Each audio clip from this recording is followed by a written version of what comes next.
Hello everyone, welcome to Priyasis corner. Friends, আজকে আমি একটা donut bun hair style tutorial দেখাবো। এটা থিন হেয়ারের উপরে খুব ভালো যায়। যাদের থিন হেয়ার তারা ভালো হেয়ার স্টাইল করতে পারে না, সেক্ষেত্রে ডোনাট বান কিন্তু একটা খুব ভালো হেয়ার স্টাইল। তো এটা খুব ইজিভাবে শেখাবো।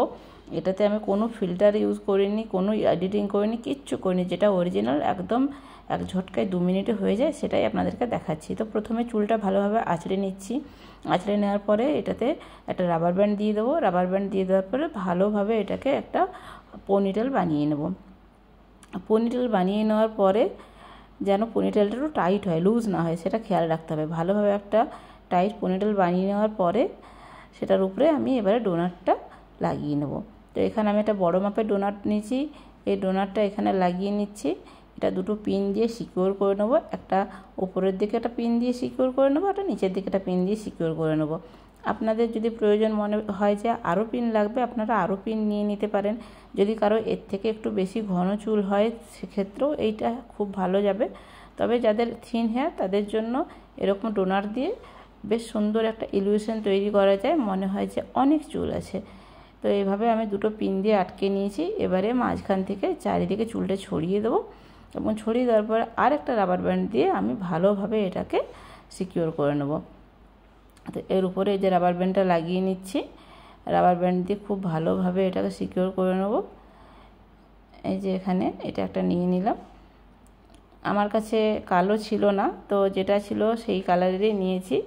আপনারা চেষ্টা করবেন কালো রাবার ব্যান্ড নিতে, তাহলে আরও বেশি ভালো হয়। তো এবারে যে এক্সট্রা চুলগুলো আছে সেগুলো সব ওপর দিক থেকে টেনে একদম নিচের দিকে নিয়ে নেব এবং ধীরে ধীরে এই চুলটাকে একটু হালকা টুইস্ট করে করে চারিদিকে এটা এরকম ঘুরিয়ে নেব। এবার ঘুরিয়ে নেওয়ার পরে এক গাদা ববি পিন লাগবে আমাদের, সেই পিনগুলো দিয়ে ভালোভাবে এটাকে সিকিউর করে নেব।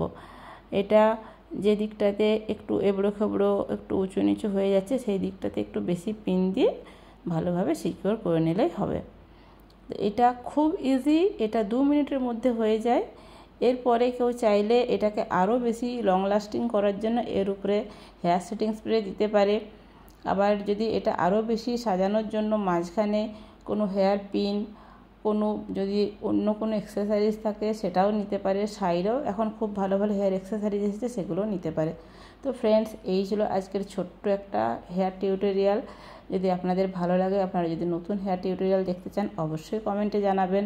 ভিডিওটা যদি ভালো লাগে একটা লাইক দিয়ে দেবেন এবং আমার চ্যানেলে প্রথমবার হয়ে থাকলে চ্যানেলটা প্লিজ সাবস্ক্রাইব করে নেবেন। তো যারা একদমই চুল বাঁধতে পারেন না বা কোনো সেরকম হেয়ার স্টাইল করতে পারেন না, তারাও এটা খুব ইজিলি করতে পারবেন। তবে খেয়াল রাখবেন যেন চুলে কোনো ট্যাঙ্গেল না থাকে। চুলটা যত বেশি ফুরফুরে হবে, হেয়ার স্টাইলটা তত বেশি ভালো হবে। তো থ্যাঙ্কস ফর ওয়াচিং।